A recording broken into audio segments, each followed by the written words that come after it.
भी गुड्स हम लोग बनाते हैं तो क्या करते हैं, पहले रॉ मटेरियल को प्रोसेस करते हैं, तभी ना गुड्स मिलता है हम लोग को, final goods.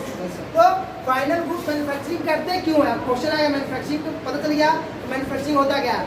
The production of good on large quantity, यानी कि किसी भी चीज को बनाना, प्रोड्यूस करना कितने में, हैवी क्वांटिटीज में, यानी कि लार्ज स्केल पे, after processing of raw material, after processing of raw material. तो किसी भी चीज को बड़े लेवल में बनाना, रॉ मटेरियल को प्रोसेस करके, उसको हम लोग क्या बोलते हैं, मैन्युफैक्चरिंग बोलते हैं। क्या बोलते हैं हम लोग, मैन्युफैक्चरिंग। तो इसका सिंपल वर्ड में डिफरेंस क्या होगा, production of any goods at a large scale after process of raw material is called manufacturing. Manufacturing पता चल गया क्या होता है। अब मैन्युफैक्चरिंग करते क्यों है, तो हम लोग अपने इकोनॉमिकल ग्रोथ के लिए, किसी भी कोई भी देश अपना इकोनॉमिकल ग्रोथ चाहेगा, यानी कि इकोनॉमिकल डेवलपमेंट चाहेगा, तो इकोनॉमिकल डेवलपमेंट के लिए हम लोग क्या करते हैं, मैन्युफैक्चरिंग करते हैं। जैसे अब देखो मैन्युफैक्चरिंग करते कैसे इकोनॉमिकल ग्रोथ होगा, हाई लेवल में, मास लेवल प्रोड्यूस कर रहे हैं, रॉ मटेरियल को बना गुड्स में कन्वर्ट कर रहे हैं हाई लेवल पे, तो उससे क्या होगा, कॉस्ट कम होगा।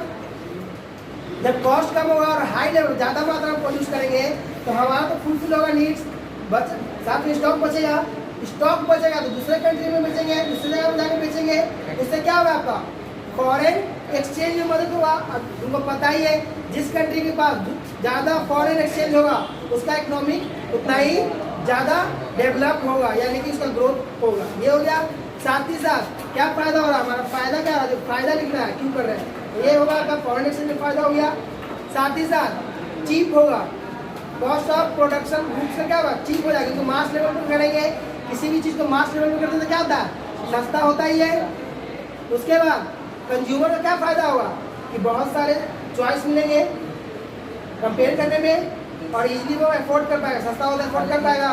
साथ ही साथ किसी भी देश को डेवलप करने के लिए, किसी भी देश को डेवलप करने के लिए क्या होना चाहिए, उसके यहाँ इंडस्ट्रीज को होना जरूरी है। अगर इंडस्ट्रीज नहीं होगा तो वो अपने रॉ मटेरियल क्या करेगा, कन्वर्ट नहीं कर पाएगा फिनिश गुड में। तो इंडस्ट्रीज क्या है, मैन्युफैक्चरिंग इंडस्ट्रीज किसी भी कंट्री का बैकबोन होता है। क्या होता है, इकोनॉमिकल बैकबोन, यानी कि रीढ़ की हड्डी होती है। आपका रीढ़ की हड्डी तो टूट जाता, आप चल नहीं पाइएगा। तो किसी इंडस्ट्रीज में अगर आपका मैन्युफैक्चरिंग इंडस्ट्रीज नहीं है, मैन्युफैक्चर नहीं हो रहा कोई भी चीज़, तो वो कंट्री इकोनॉमिकली डेवलप नहीं कर पाएगा। इंडिया क्यों नहीं डेवलप कर पा रहा था, क्योंकि यहाँ पे किसी भी चीज़ का प्रोडक्शन नहीं हो रहा था, इलेक्ट्रॉनिक्स का, इसका इलेक्ट्रॉनिक्स का प्रोडक्शन नहीं होता। यहाँ पे अगर बल्ब भी बनाना होता था ना, LED वगैरह, तो बाहर से आता था, यहाँ पे असेंबल होता था। तो इंडियन गवर्नमेंट ने क्या किया, अब स्कीम लाया कि कोई भी चीज़ होगा तो यहाँ पे पहले आप प्रोडक्शन लगाइए, यहाँ पे प्रोड्यूस कीजिए। इससे क्या फायदा होगा, यहाँ के लोगों को एम्प्लॉयमेंट मिलेगा, गवर्नमेंट को टैक्स मिलेगी, तो बेरोजगारी घटेगी, तो इकोनॉमिकली ऐसी डेवलप हो जाएगा, इनकम बढ़ेगा ना जी, गवर्नमेंट को टैक्स भी बढ़ेगा, गवर्नमेंट को कंपनी, विदेशी कंपनी आएगी, मोबाइल का ओप्पो वीवो एप्पल लगाएगा तो प्रोडक्शन, तो यहाँ प्रोड्यूस करेगा तो गवर्नमेंट को टैक्स देगा ना, तो वो टैक्स किसमें करेगा, फॉरेन एक्सचेंज में करेगा, फॉरेन पैसा में एक्सचेंज करेगा। इंडिया का क्या होगा, फॉरेन मनी बढ़ेगा, इंडिया में ऐसे ही डेवलप कर जाएगा, इंडिया का इकोनॉमी ऐसे ही डेवलप कर जाएगा। ठीक है, तो ये अब स्कीम लागू हुआ है, तो आने वाले 20 साल में डेवलप करे या 50 साल में करेगा। ठीक है, तो ये मेन काउज है कि मैन्युफैक्चरिंग क्या रोल प्ले करता है किसी भी कंट्री को डेवलप करने में। ठीक है, अब आइए, बहुत सारे आपके प्राइमरी इंडस्ट्रीज होते हैं। देखो इंडस्ट्रीज में कितने टाइप में बांटा गया, 5 टाइप में बांटा गया। रॉ मटेरियल के बेस पे, मेन रोल के बेस पे, बल्कि वेट, ऑनरशिप और कैपिटल। रॉ मटेरियल के बेस पे 2 तरह के कंपनीज होते हैं, 2 तरह के इंडस्ट्रीज होते हैं। पहला आपका एग्रीकल्चर बेस्ड कंपनी, जिसका रॉ मटेरियल, ऐसे एग्रीकल्चर बेस्ड कंपनी किसको बोलते हैं, जिसका रॉ मटेरियल एग्रीकल्चर से मिले डायरेक्टली, उसको हम लोग क्या बोलते हैं, एग्रीकल्चर बेस्ड कंपनी। दूसरा क्या है, मिनरल बेस्ड कंपनी यहाँ पे क्या है, रॉ मटेरियल है, यानी कि कोई भी आयरन इंडस्ट्रीज क्या है, मिनरल बेस्ड है, क्योंकि उसका रॉ मटेरियल क्या है, आयरन और, तो वो मिनरल है ना जी। तो मिनरल बेस्ड कंपनी क्या है, जिसका रॉ मटेरियल आपको नेचर से मिल रहा है। मिनरल्स क्या मिल रहा है आपको, नेचर से मिल रहा है ना जी, और के फॉर्म में, उसको फिर रिफाइन करके क्या बना रहे हैं हम लोग, आयरन, स्टील, एल्यूमिनियम ये सब बना रहे हैं ना। ठीक है, रॉ मटेरियल बेस्ड में 2 तरह कंपनी है, एग्रो बेस्ड और मिनरल बेस्ड कंपनी। ठीक है, मेन रोल पे आपके 2 तरह कंपनी बांटा गया है। एक है आपका प्राइमरी की इंडस्ट्री। तो प्राइमरी की इंडस्ट्री सबसे मेन इंडस्ट्रीज होता है आपका किसी भी कंट्री के लिए। क्यों, क्योंकि इसका जो प्रोडक्ट होता है, इसका जो गुड्स होता है, फाइनल प्रोडक्ट, वो दूसरे कंपनी क्या होता है, रॉ मटेरियल होता है। क्या होता है, रॉ मटेरियल होता है। जैसे आयरन, स्टील इंडस्ट्रीज क्या है, शिप बनाने वाला, बिल्डिंग इंफ्रास्ट्रक्चर बनाने वाले कंपनी का इंडस्ट्री क्या है, रॉ मटेरियल है। तो पहले क्या, ये सब प्राइमरी है, और किसी देश में आयरन और स्टील इंडस्ट्रीज नहीं है तो वो देश डेवलप नहीं कर पाएगा इंफ्रास्ट्रक्चर के मामले में। तुम देख सकता है, लोहा नहीं रहता, छड़ नहीं बनता, लोहा छड़ से, छड़ किससे बनता है, लोहे से बनता है, और छड़ नहीं बनता तो बिल्डिंग बनता नहीं बनता, मजबूत बिल्डिंग बनता पर मजबूत नहीं बनता, ऊंचा ऊंचा बिल्डिंग नहीं बनता। स्टील नहीं रहता तो बड़े बड़े शिप, जहाज ये सब बनते, एरोप्लेन बनते नहीं बनते। तो ये क्या है आपका प्राइमरी की इंडस्ट्री, आयरन और स्टील इंडस्ट्री क्या होता है, प्राइमरी की इंडस्ट्री। तो प्राइमरी की इंडस्ट्री किसको बोलते हैं, किसको बोलते हैं, इसका फाइनल गुड्स किसी दूसरे कंपनी के लिए क्या होता है, रॉ मटेरियल का वर्क करता है, इसको हम लोग क्या बोलते हैं, प्राइमरी की।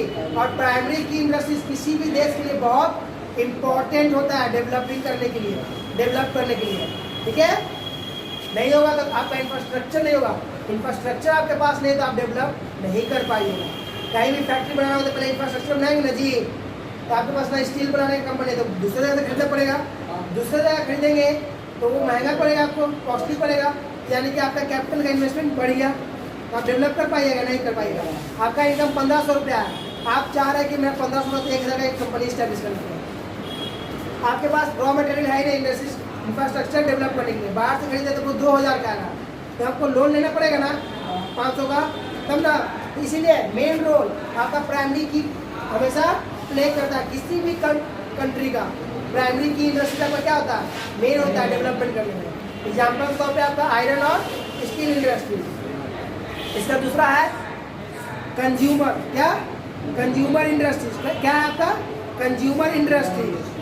कंज्यूमर इंडस्ट्रीज क्या होता है, वो ऐसा प्रोडक्ट जिसको हम डायरेक्टली बनने के बाद डायरेक्टली कंज्यूम कर सके, यानी खा सके, यूज नहीं खा सके, इडिबल हो। जैसे टूथपेस्ट डायरेक्टली कंज्यूम करते हैं, फैक्ट्री से पेस्ट बन गया, उसका ब्रश किया, उसके बाद उसको हम लोग पकाते हुए नहीं ना है, बिस्किट होता है एग्रीकल्चर से आया, उसको तो फ्रूट्स, जूस नहीं है डायरेक्टली नहीं करते, फ्रूट आया उसको तो जूस निकाल पिए। टूथपेस्ट, बिस्किट, चॉकलेट, ये सब क्या है फैक्ट्री से बनने के बाद डायरेक्टली हम लोग उसका यूज करते हैं ना, सेवन करते हैं। तो ये इस तरह का इंडस्ट्री को हम लोग क्या बोलते हैं, कंज्यूमर इंडस्ट्रीज। तो ये मेन रोल में आया। अब बल्कि और वेट पे डिफाइन किया गया, दो तरह का इंडस्ट्रीज होता है, एक होता है हैप्पी इंडस्ट्रीज, दूसरा होता है लाइट इंडस्ट्रीज। हैप्पी इंडस्ट्रीज क्या होता है, देखो happy industries iron, steel, aluminium, ये सब क्या है आपका हैप्पी इंडस्ट्रीज है, यानी कि बड़े लेवल में बनाया जाता है, यानी कि इसका जो रॉ मटेरियल काफी बल्की टाइप का होता है ना जी, आयरन और आएगा, एल्यूमिनियम और आएगा, तो और क्या होता है पत्थर रॉक के साथ होता है कंबाइन, तो हैप्पी हो ना वेट में। लाइट इंडस्ट्रीज हैप्पी इंडस्ट्रीज में आता है, आयरन है ना जी इसका रॉ मटेरियल, ऑटोमेटिक कहाँ से आएगा, आयरन ही से ना आएगा, ठीक है।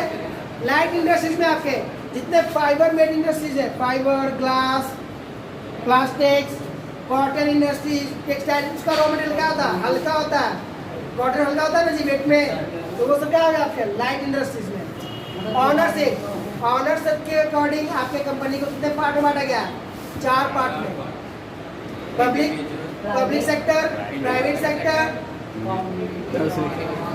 कोऑपरेटिव सेक्टर और ज्वाइंट सेक्टर।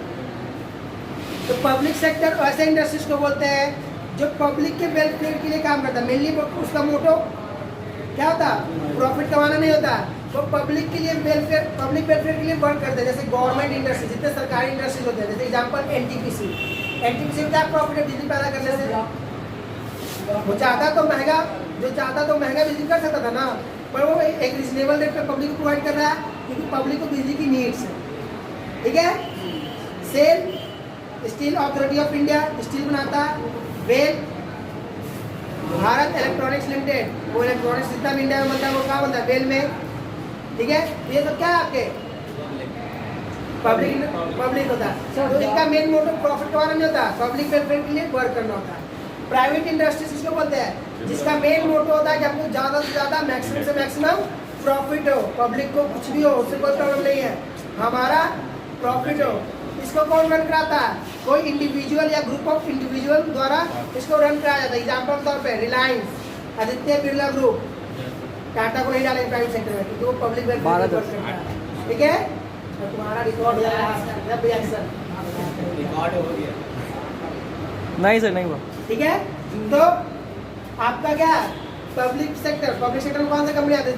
नहीं सॉरी, प्राइवेट सेक्टर उसको बोलते हैं जो किसी इंडिविजुअल के द्वारा रन कराया जा रहा है या ग्रुप ऑफ पर्सन के द्वारा रन कराया जा रहा है। इनका मेन मोटो होता है कि maximum to maximum profit earn किया जाए, पब्लिक को नुकसान हो या ना हो, तो कोई मतलब नहीं, इसको प्रॉफिट हो या ना हो, पब्लिक वेलफेयर का काम करे या ना करे, क्या करे, मैक्सिमम प्रॉफिट कमाना। जैसे एग्जांपल में रिलायंस, वही Reliance industries, Aditya Birla group, Airtel, ये सब क्या पब्लिक को प्रॉफिट हो या ना हो उससे कोई मतलब नहीं है, हमारा प्रॉफिट होना चाहिए और मैक्सिमम होना चाहिए, कम नहीं होना चाहिए, मैक्सिमम होना चाहिए, ठीक है।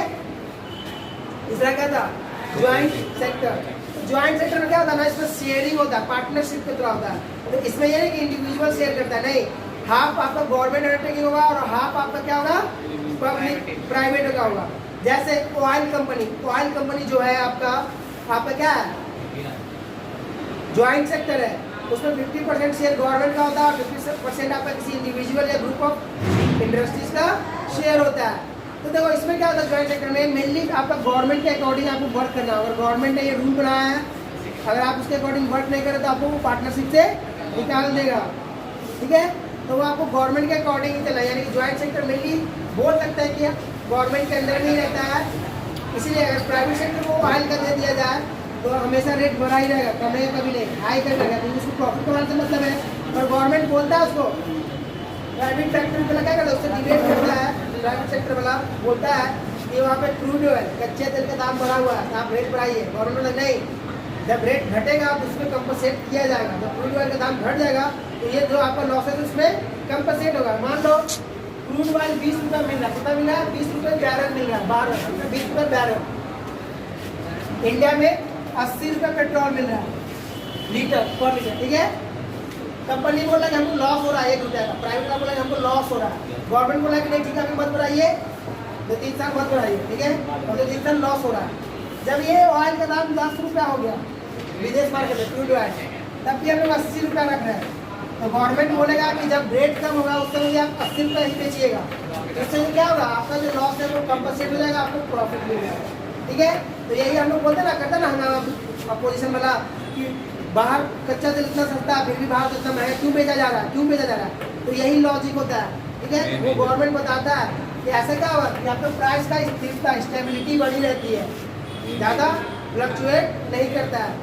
गवर्नमेंट ने क्या किया, पेट्रोल को सस्ता करने के लिए, ये सब तेल सस्ता करने के लिए GST लागू किया। पहले क्या था, अलग अलग राज्य में अलग अलग टैक्स, अपना राज्य अपने प्रॉफिट के अनुसार टैक्स लगाता था।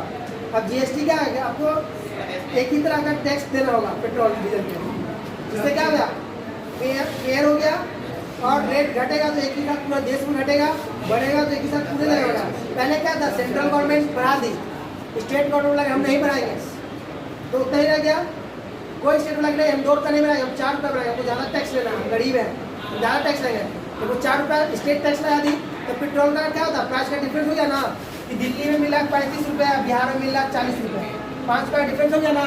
क्यों डिफरेंस हो जाता है, स्टेट गवर्नमेंट अपना टैक्स यहाँ कम लगा रखी है, यहाँ ज़्यादा लगा रखी है।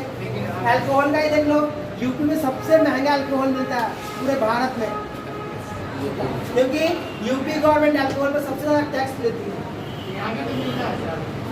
सबसे महंगा भारत में तुमको अल्कोहल यूपी में मिलेगा, सबसे महंगा दारू यूपी में। बंद में ना, चालू में वहाँ महंगा मिलता है, यहाँ जो बंद मिला वहाँ चालू में उतना कॉस्ट है सर। तो वही क्यों, क्योंकि यहाँ पे स्टेट गवर्नमेंट कम टैक्स लगा रखी है दारू पे, वहाँ पर ज़्यादा लगा रखा है, इसलिए वहाँ पे ज़्यादा मिल रहा है। अब आइए चौथा, कोऑपरेटिव। क्या है, कोऑपरेटिव। तो कोऑपरेटिव में मेनली होता क्या, देखो कोऑपरेटिव एक तरह का ज्वाइंट ही है, पर वो छोटे लेवल पे। इसमें क्या है ना, अब 4-5 लोग मिल गए, इन्वेस्टमेंट कम है, 4-5 लोग मिल गए, बोले तुम खेती करके आपको रॉ मटेरियल दो। जैसे एग्जाम्पल ले लो राइस मिल का, क्या राइस मिल में क्या होता है, किसान को पैसा दिया जाता है कि तुम खेती कीजिए, चावल उगाइए, और जो आप चावल उगाएगा वो हमको ही दीजिएगा, हम उसको क्या करेंगे, धान को कन्वर्ट कर देंगे चावल में, बेच के जो प्रॉफिट होगा दोनों शेयर कर देंगे, कंपनसेट कर देंगे। तो इस तरह के वर्किंग को हम लोग क्या बोलते हैं, इस तरह के इंडस्ट्री क्या बोलते हैं हम लोग, कोऑपरेटिव इंडस्ट्रीज। तो कोऑपरेटिव इंडस्ट्रीज मेनली आपको रूरल एरिया में